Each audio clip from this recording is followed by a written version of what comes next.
17 श्लोक माता जी। जी माता जी। हरे कृष्ण। श्रीमत्रे उवाच प्रीतो तत् सुक्तम् आकर्ण्य सारम् सुष्ठुमितं मधु यस्याम इव प्रीत्या कुमार प्रत्युवाच। श्री मैत्रेय मुनि ने आगे कहा, इस प्रकार ब्रह्मचारियों में श्रेष्ठ सनत कुमार महाराज पृथु के अत्यंत सार गर्भित युक्त युक्त तथा श्रुति मधुर सुस्पष्ट सुस्पष्ट वाणी सुनकर अत्यंत प्रसन्न होकर हंसे और कहने लगे। तात्पर्य प्रभुपाद द्वारा कुमारों के समक्ष महाराज पृथु की वार्ता अनेक गुणों से युक्त होने के कारण अत्यंत श्लाघनीय थी। वाणी को चुने हुए शब्दों से युक्त होना चाहिए जो सुनने में मधुर और स्थिति के अनुकूल हो। ऐसी वाणी ही अर्थपूर्ण होती है। ये सारे सद्गुण महाराज पृथु की वाणी में विद्यमान थे क्योंकि वे पूर्ण भक्त थे। कहा गया है कि यस आस्ति भक्ति भार्गव किंचना सर्वे गुणों सर्वे गुण गुणेर समासते सदा। जो व्यक्ति पूर्ण पुरुषोत्तम भगवान में अधिक श्रद्धा रखता है और उनकी सेवा में लगा रहता है उसमें सारे गुण प्रकट हो आते हैं। श्रीमद् भागवतम 5वें अध्याय 18वें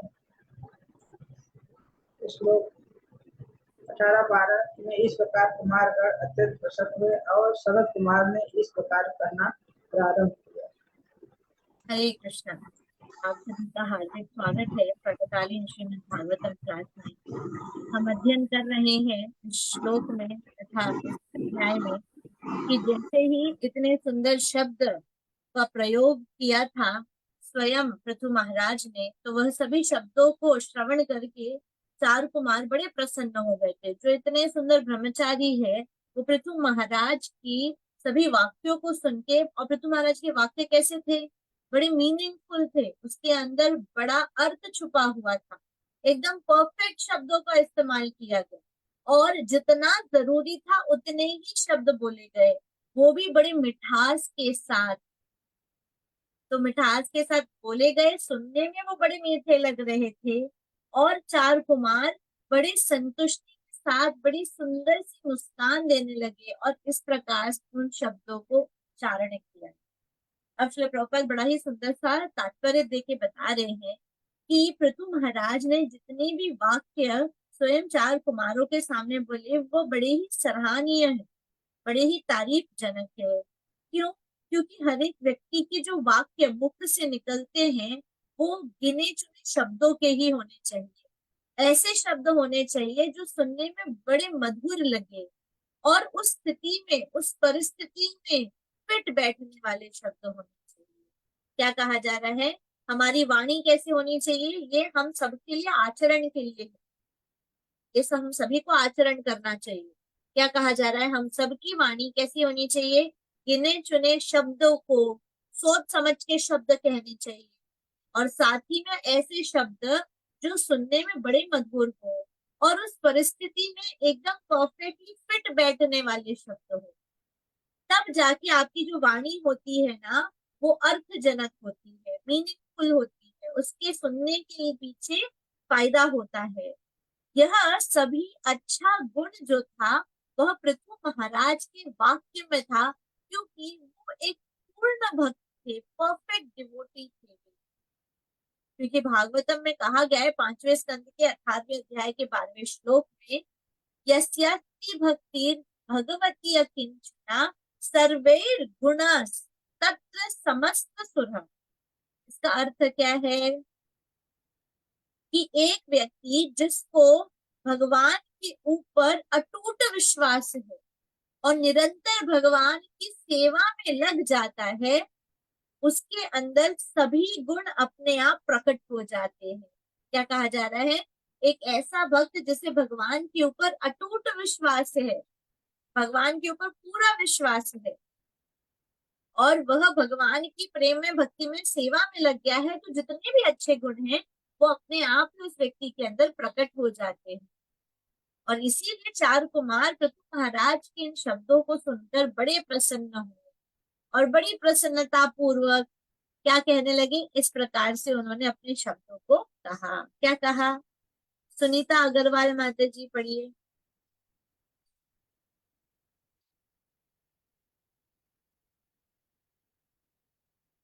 श्लोका नंबर 18।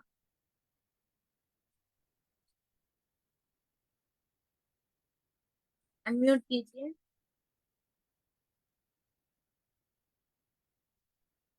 अगर आप व्यस्त हैं तो कोई बात नहीं।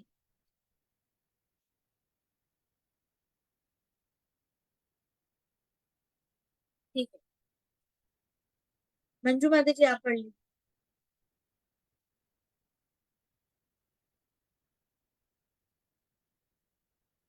अनम्यूट अनम्यूट होइए। अनम्यूट हुए लेकिन हुआ नहीं। सनत कुमार उवाच साधु पृष्ठं महाराज सर्वभूतहितात्मना भवता विशुद्धा विदुषाः चापि साधुनां मतिर्कृषिः। जयंत कुमार ने कहा, हे राजा पृथु, आपने मुझसे बहुत ही अच्छा प्रश्न पूछा है। ऐसे प्रश्न विशेष रूप से आप जैसे परम हितकारी द्वारा उठाए जाने के कारण समस्त जीवात्माओं के लिए अत्यंत लाभप्रद हैं। यद्यपि आप सब कुछ जानते हैं, फिर भी आप ऐसे प्रश्नों को इसलिए पूछ रहे हैं क्योंकि यह साधु पुरुष का आचरण है। ऐसी बुद्धि आपके सर्वथा अनुरूप है। तात्पर्य श्री शिल प्रभुपाद के द्वारा महाराज पृथु दिव्य विज्ञान में पारंगत थे, फिर भी उन्होंने अपने आप को कुमारों के समक्ष अज्ञानी के रूप में प्रस्तुत किया। इसका उद्देश्य यह है कि भले ही कोई व्यक्ति कितना सम्माननीय तथा ज्ञानी क्यों न हो, उसे अपने से श्रेष्ठ व्यक्ति के समक्ष ऐसे ही प्रश्न प्रस्तुत करने चाहिए। उदाहरणार्थ, अर्जुन को समस्त दिव्य विज्ञान ज्ञात था, किंतु वे श्री कृष्ण से इस प्रकार पूछ रहे थे मानो उन्हें कुछ ज्ञात ही नहीं था। इसी प्रकार महाराज पृथु सब कुछ जानते थे, किंतु उन्होंने कुमारों के समक्ष अपने आप को इस प्रकार प्रस्तुत किया मानो वे कुछ भी नहीं जानते थे। तात्पर्य यह है कि महापुरुषों द्वारा पूर्ण पुरुषोत्तम भगवान या उनके भक्तों के समक्ष जो प्रश्न प्रस्तुत किए जाते हैं, वे समस्त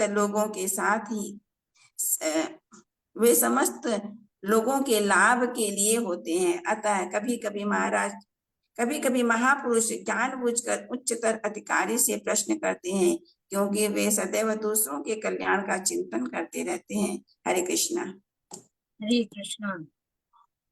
तो अभी यहाँ पर चार कुमारों ने अपने सुंदर सुंदर से मुखाल बिंद से इस प्रकार शब्दों ने कहना स्टार्ट किया। सनत कुमार उवाच साधु पृष्ठम महाराजा सर्वभूता हितात्मना। क्या कहा जा रहा है? कह रहे हैं कि हे महाराज पृथु, आपने बड़े ही सुंदर प्रश्न करे हैं। ऐसे प्रश्न जो आपने पूछे हैं, ये सभी प्रकार के जीवात्मा के भाग्य के लिए, फायदे के लिए, लाभ के लिए है। क्यों? क्योंकि स्पेशली यह प्रश्न आप पूछ रहे हैं जो सदैव दूसरों के हित सोचते रहते हैं, जो सदैव दूसरों के भाग्य के लिए सोचते रहते हैं। तो भले ही आप सब कुछ जानते हैं, फिर भी आपने प्रश्न पूछा है। यही एक साधु का लक्षण है। क्या? चार कुमार कह रहे हैं पृथु महाराज को कि आप क्योंकि दूसरों के हित के बारे में सोचते रहते हो, आप साधु हो, इसीलिए आपने दूसरों के लाभ के लिए यह प्रश्न पूछा है। आप तो सब कुछ जानते हो, फिर भी यह प्रश्न पूछने का कारण यह है क्योंकि यही एक साधु का आचरण होता है।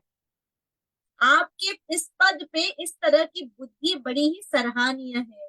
आपकी जो बुद्धि है इसी प्रकार से अच्छी है और बहुत अच्छी बुद्धि के साथ आपने यह प्रश्न पूछा। प्रभुपाद समझा रहे हैं तात्पर्य में हमें कि महाराज पृथु तो दिव्य विज्ञान जो है ना, उसके बारे में सब कुछ जानते थे, फिर भी चार कुमारों के सामने अपने आप को ऐसे प्रस्तुत करे जैसे कि उन्हें नहीं आता था कुछ।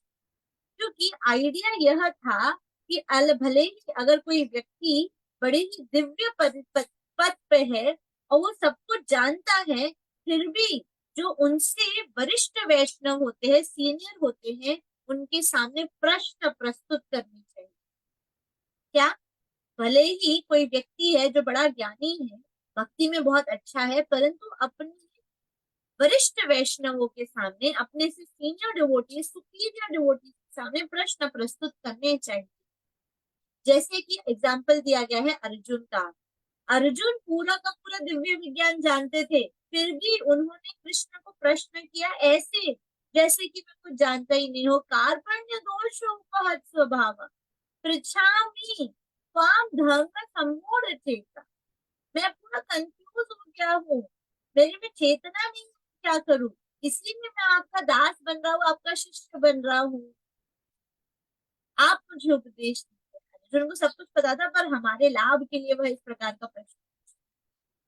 तो पृथु महाराज सब कुछ जानते थे, परंतु फिर भी उन्होंने 4 कुमारों के सामने ऐसे प्रस्तुत किया जैसे कि वो कुछ नहीं जानते। तो आइडिया यह है कि जब कोई व्यक्ति जो अच्छा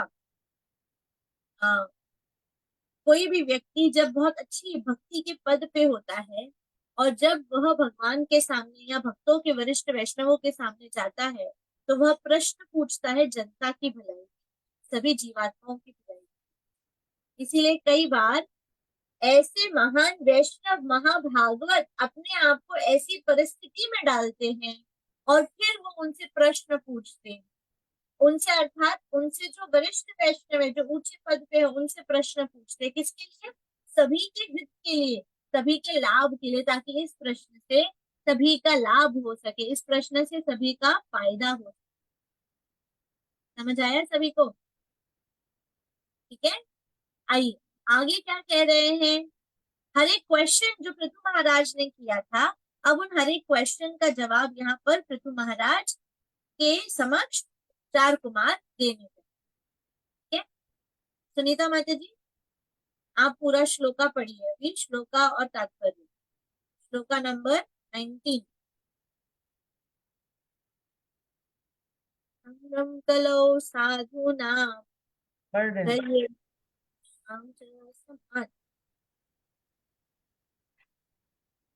19 की 20। 19। अच्छा, एक मिनट। हरे कृष्णा। संगम खलु साधूनां मुभयेषां च सम्मतः यत् संभाषणं संपन्नं सर्वेषां वितनोति सम। जब भक्तगण एकत्रित होते हैं तो उनकी विवेचनाएं प्रश्न तथा उत्तर वक्ता तथा श्रोता दोनों ही के लिए निर्णायक होते हैं।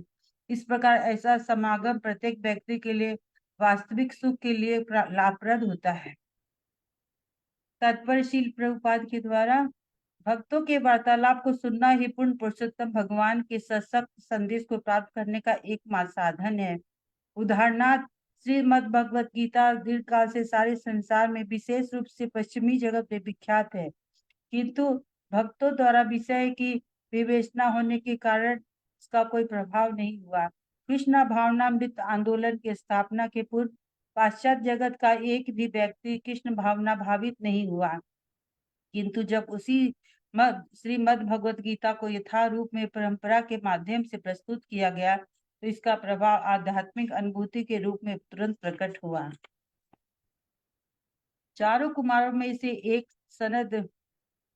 सनत कुमार ने महाराज पृथु को बताया कि कुमारों से उनकी भेंट से न केवल महाराज पृथु अकेले वरन उनके साथ साथ कुमार गण भी लाभान्वित हुए हैं। जब श्री नारायण मुनि ने ब्रह्मा से पूर्ण पुरुषोत्तम भगवान के विषय में पूछा तो ब्रह्मा ने श्री नारद मुनि को धन्यवाद दिया कि उन्होंने श्री भगवान के विषय में कुछ कहने का अवसर प्रदान किया।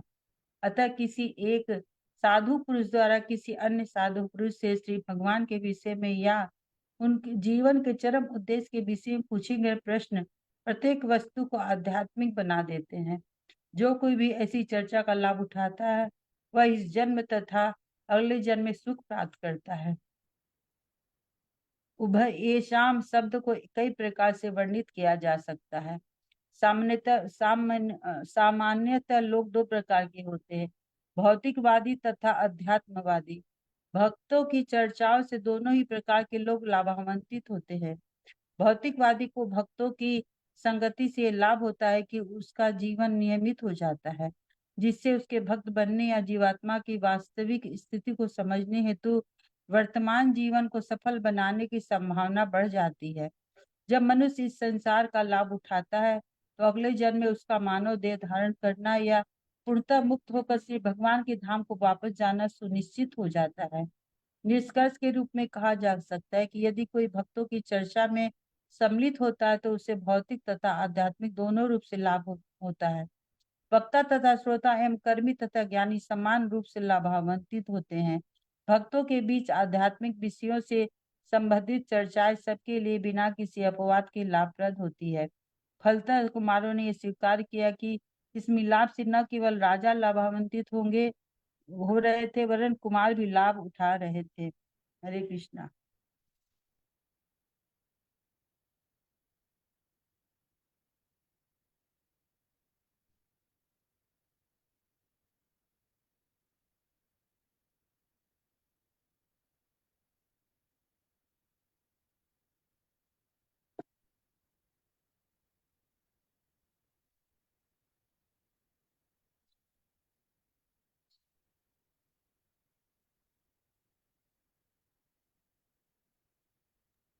हरे कृष्णा।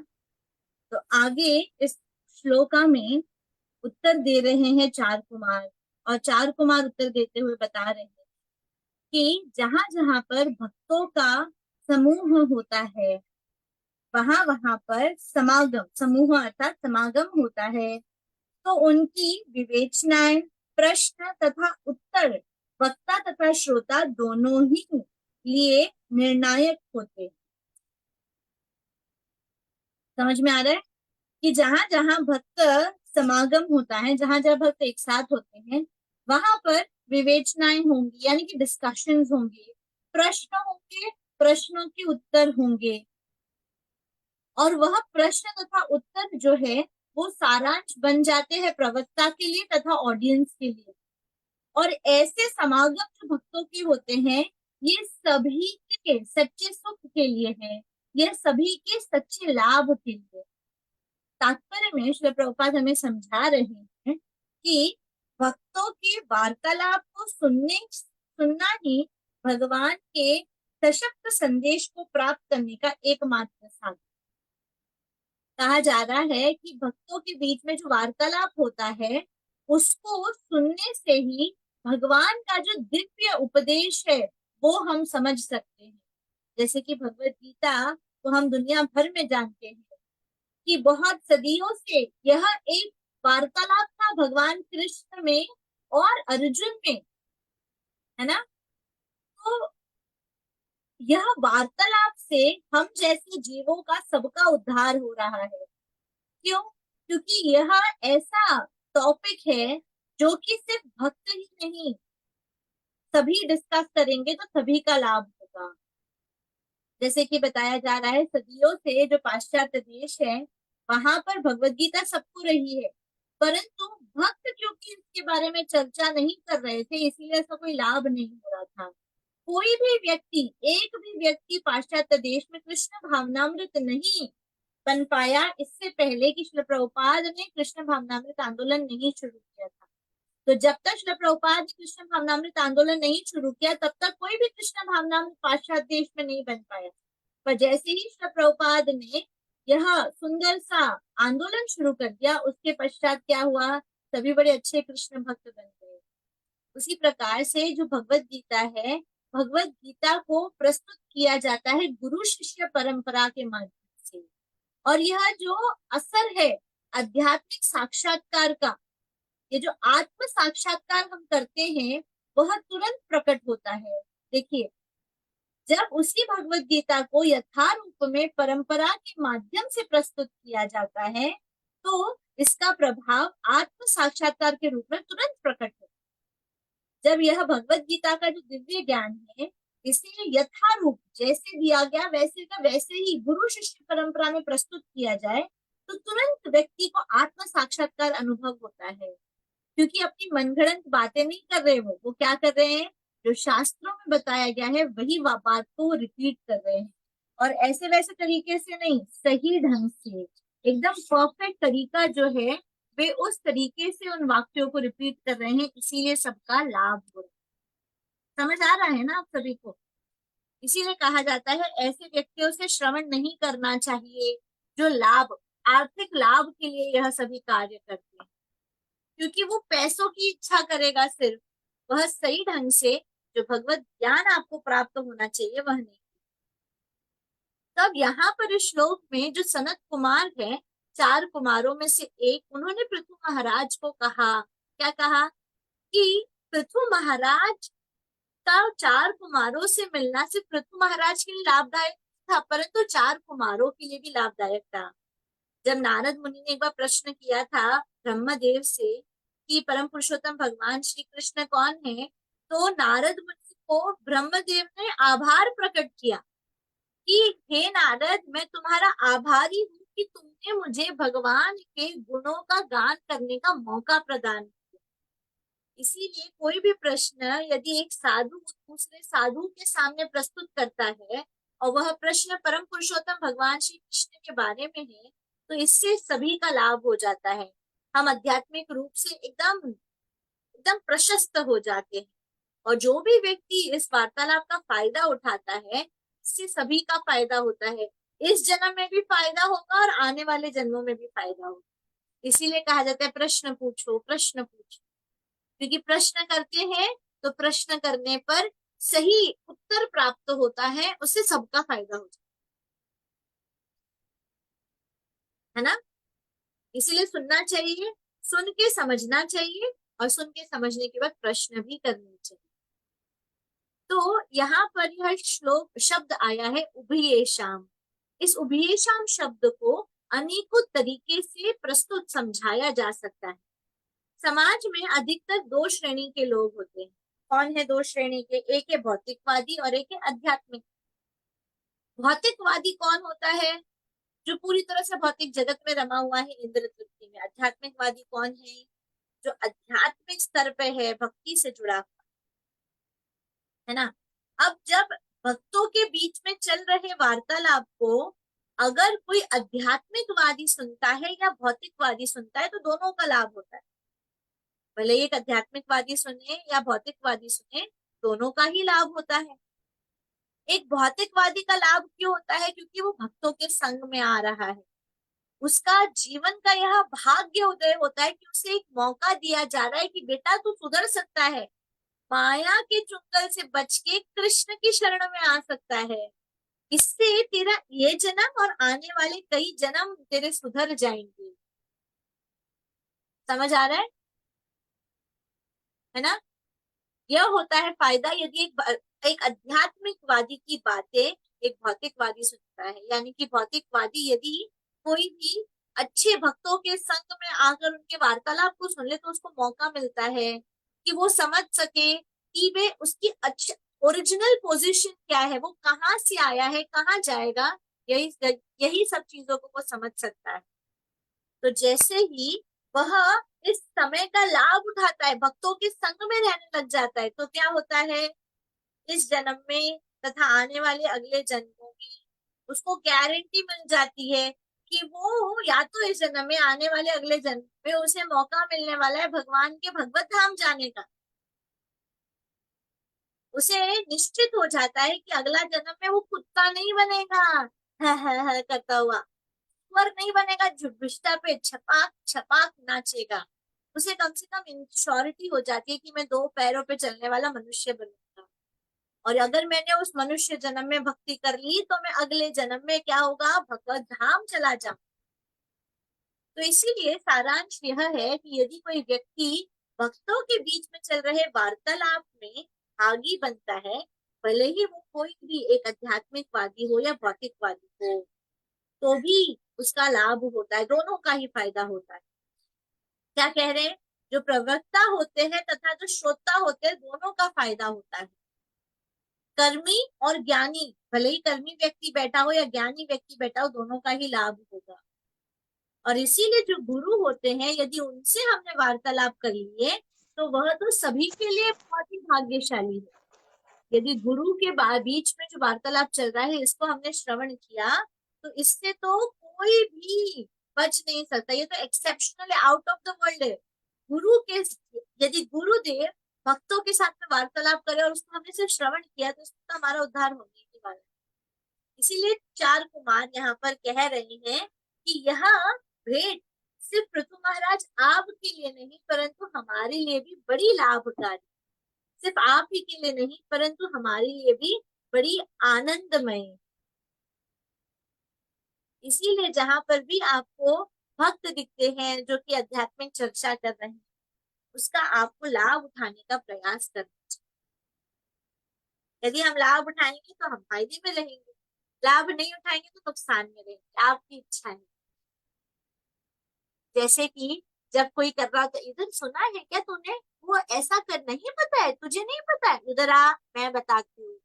तो 2 जन की बातों में तीसरा चौथा पांचवा सब कान लगा के बैठ जाते हैं, क्या बोल रहे हैं हम भी सुनेंगे। सोचिए प्रजल्पा जब होता है तो इतना आनंद आता है, मैंने सुना, सच नहीं पता पर मैंने ऐसा सुना है, अब क्या है भगवान ही जाने। तो ये तो भौतिक इंद्र तृप्ति की बातों के बारे में है बातें। सोचिए भगवान के दिव्य नामों के बारे में जब वर्णन हो रहा है तो हमें कितना इंटरेस्ट लेना चाहिए, कितना लाभ उठाना चाहिए, कितना फायदा उठाना। ठीक है, अब आने वाले श्लोकों में एक एक करके जितने भी प्रश्न पृथु महाराज ने पूछे उन सभी का उत्तर चारों कुमार देने। ग्रंथराज श्रीमद् भागवतम की जय। जगद्गुरु श्रील प्रभुपाद की जय। आज जो टॉपिक किया हमने, इसके संदर्भ में किसी का कोई प्रश्न है? सनत कुमार जैसे मतलब उनसे सनत कुमार क्या नाम पृथु महाराज से पूछ रहे थे, नहीं सनत कुमार पृथु महाराज को बतला रहे थे कि मतलब आपकी वजह से मेरा भी उद्धार हो जाएगा, इन कुमारों का भी उद्धार हो जाएगा, उसी तरह से हम संसारी के लिए और हम भी पढ़ रहे हैं तो इससे क्या हम लोगों का भी उद्धार होएगा? ऑब्वियसली आप तो भागवतम पढ़ रहे हैं, आप लोग रोज नित्य रूप से भागवतम पढ़ रहे हैं, भागवतम के श्लोकों का उच्चारण सुनकर देखिए, यह भगवान के गुणों का गान है, यह साधारण संस्कृत नहीं है। इसको पढ़ने से ही, आपके सिर्फ मुख पे शब्दों को लाने से ही नहीं आता, तो श्रवण करने से ही आपके कितने जन्मों के पाप कष्ट जो है वो नष्ट हो रहे हैं। यह भागवत महिमा है। हमने एक एस्ट्रोलॉजर को बोलते हुए सुना था, बोलते आप कृष्ण भक्त है ना, यहाँ पर कष्ट है, आप नित्य रूप से बस भागवतम पढ़ते हैं कि नहीं, भगवत गीता पढ़ते हैं कि नहीं? भक्त बोला हाँ भागवतम तो पढ़ते हैं, बस श्लोका पढ़िए, टेंशन लेने की कोई आवश्यकता नहीं। कृष्ण देख, एस्ट्रोलॉजर बोल रहा है, एस्ट्रोलॉजर। पहले वो दूसरों को क्या निवारण करते हैं, अंगूठी पहनो, ये पूजा कराओ, ये दोष छुटाओ। तो हम लोग को अब श्लोक पढ़ने से मतलब अब कुछ भी करने की आवश्यकता नहीं है, भागवतम के श्लोक और गीता के श्लोकों का ही उच्चारण करना चाहिए। हाँ, कोई आपको डाउट नहीं रखना चाहिए मन। हम सोचते ना ये करिए, ये भी तो जरूरी है ना, पर अब जिंदगी भर किया है तो ये तो करना ही है, ये भी करना है, ये भी तो जरूरी है, यह सोचती है। अभी कहा ना इसके पहले वाले श्लोक में ही, यदि एक भक्त को पूरा अटूट विश्वास हो जाता है भगवान पे तो क्या होता है बताइए जल्दी से, खोलिए पिछले श्लोक। वो लोग धाम मिलता है। शरद कुमार वाज उसका ये भी जन्म और अगला जन्म भी अच्छा होता है और उसे विश्वास होता है तो। अभी हमने पढ़ा यदि किसी को बड़ा अच्छा सा विश्वास होता है, भागवतम का श्लोक है, यदि किसी को भगवान के ऊपर पूरा अटूट विश्वास है और भगवान की सेवा में रहता है, उसके अंदर सभी अच्छे गुण अपने आप प्रकट हो जाते हैं। जितने भी दिव्य गुण है वो सब अपने आप प्रकट हो जाएंगे। और वो व्यक्ति सोचता रह जाएगा मैं इतना अच्छा बन गया हूँ, मैं इतना अच्छा हूँ। अरे भाई तू नहीं, तेरा जो विश्वास है उसने तुझे ये लाभ दे दिया है। और जहां व्यक्ति में अहंकार आया फिर सब कुछ चला जाए। इसीलिए जब हम भागवत नाम ले रहे हैं, भक्ति कर रहे हैं, बड़े विश्वास के साथ लगे रहना चाहिए और करते रहना चाहिए। बहुत लाभ हो रहा है ना? कितना लाभ हो रहा है ये पता नहीं चलेगा आपको। जब समय आएगा ना तब पता चलेगा कि यार मेरे को ऐसा हो रहा है, मतलब ऐसा कैसे हो गया, मैंने ऐसे कौन से कर्म किए। जी मानसी माता जी बोलिए। हरे कृष्ण माता जी। जैसे कि है ना, भौतिकवादी है और कर्मी लोग हैं, अगर मतलब उनको सुनाने से भी उनका उद्धार निश्चित है माता जी। अगर अगर उन लोग मतलब सुनना चाहे नहीं, लेकिन हमारा कर्तव्य है कि उनको सुनाना, तो उनका मतलब सुनने से भी उद्धार होता है ना माता जी। हाँ होता है ना। पर यहाँ पर क्या कहा जा रहा है, ध्यान दीजिए। यहाँ कहा जा रहा है अगर एक भौतिकवादी भी भक्तों के बीच में हो रहे संवाद का हिस्सा बन जाता है और श्रवण करता है, तो यहाँ पर फोर्सफुली नहीं सुना रहे, वो अपनी इच्छा से आके सुन रहे हैं। विश्वास तो होना है ना। वहां पर आके खड़े रहने में भी बहुत तपस्या लगती है। मन को रोकना, बचाए रखना, बैठना, सुनते रहना। जैसे क्लास में होता है, मंदिरों में हम देखते हैं, क्लास में जाके बैठ जाते हैं और मोबाइल चलाते रहते हैं। भागवतम क्लास में बैठे और क्या कर रहे हैं, मोबाइल देख रहे हैं। मंदिर में जोक चल रहा है तो जोक चल, ये अच्छा है कोविड में ऑनलाइन क्लास की, साला मोबाइल में ही क्लास सुन रहे, तो किधर मोबाइल हाथ चले। अगर कोई और बाजू में बैठ के आपको क्लास सुना है तो हम तो मोबाइल पे ही खेलना शुरू कर दें। हाँ हाँ, बहुत अच्छी बात, वेरी गुड, बहुत अच्छी बात बोली आपने, आपके लिए तालियां। और मैं अपनी उंगलियां चलाऊंगा मोबाइल में। तो मोबाइल दूर पड़ा हुआ है तो कैसे खेलेंगे बच्चे? तो जिसको मस्ती करनी हो तो कैसे भी कर सकता है। परंतु जैसे कि माया है ना, अगर माया को पता है, एक भौतिकवादी जो बहुत इंद्रियों में लगा हुआ है बहुत ज्यादा, तो माया को पता है ये मेरा परफेक्ट दास है, ये मेरे को छोड़ के जाएगा नहीं, माया उसके पीछे नहीं पड़ती। माया को जो खुद से दूर जाता हुआ दिखता है ना, उसके पीछे नाचता। जो उसको दिखता है मुझे छोड़ रहा है, ये कृष्ण के पास जाना है, मतलब मैं तो कृष्ण की सेवा में जो कर रही हूँ, सेवा उसमें फेल हो गई हूँ, मेरे को इनको कृष्ण से दूर रखना है, पर ये तो कृष्ण के पास जा रहा है, तो ला जाता है। जाके माया उसको क्या बोलती है, सो जा मत कर, आज टीवी देख के लिए, चल आज थोड़ा सा बाहर गोलगप्पे खा के आते हैं। चल ना, आज इतने समय बाद बच्चे आए हैं घर में, उनके साथ रात को बैठ के बातें करनी पड़ेगी। और रोज रोज सुबह उठ की क्या जरूरत है भाई? यह माया का खेल है, और जहां पर आप उसके बीच में बातों में आ गए, फंस गए, वहीं पर काम तमाम, काम फिनिश। तो माया बहुत अच्छी दासी है भगवान की, वो अपनी सेवाओं में कभी भी चूकती नहीं है, एकदम कट्टरता के साथ वो भगवान की सेवा में लगी है। क्या? जो भगवान के नजदीक जाए उनको वापस लेना, और जो इस मकान में, इस परीक्षा में टिका रह गया, वो कृष्ण भक्ति को प्राप्त। परंतु परीक्षा जीवन पर्यंत हो सकती है, बार बार ऐसी परिस्थिति आएंगी जहां पर आपको कहा जाएगा छोड़ दे, छोड़ दे, अब तो छोड़ दे, अब मत कर भक्ति, मत कर भक्ति, मत कर, बोल रहा हूं ना, मत कर।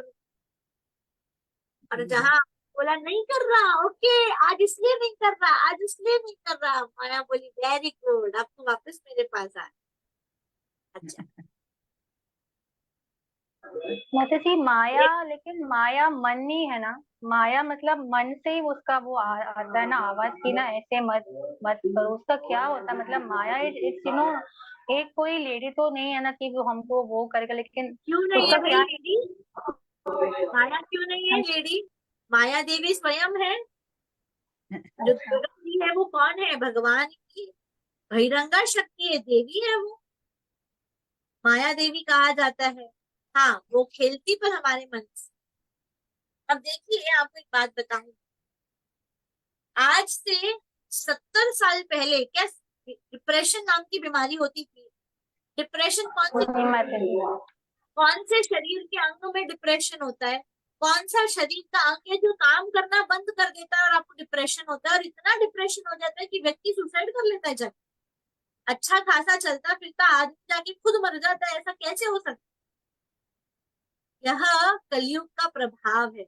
आज से 80-90 साल पहले अमेरिका ने सबसे पहली बार डिप्रेशन नाम का यह शब्द प्रकट किया था कि यह बीमारी है, और आज के समय पे ये बहुत बड़ी बीमारी हो चुकी है। इंसान खा रहा पी रहा उठा बैठ रहा सब कुछ कर रहा है, पर उसे लगता है कि वह सब कुछ करते हुए भी जिंदगी अच्छी नहीं, जीकर क्या फायदा। उसको बार बार मृत्यु मृत्यु मृत्यु चाहिए, और वो प्लान बनाता है कैसे मृत्यु को प्राप्त। समझ आ रहा है? तो ये कौन सा बीमारी हो गया? यह सब जैसे जैसे माया और प्रबल होती जाएगी, वैसे वैसे उसी प्रकार से यह सभी कष्ट प्रकट होते जाए, और ज्यादा कष्ट प्रकट। ठीक है, जी हाँ। चलिए ठीक। ग्रंथराज श्रीमद् भागवतम की जय। जय जगत श्रील प्रभुपाद की जय जय। जय जय।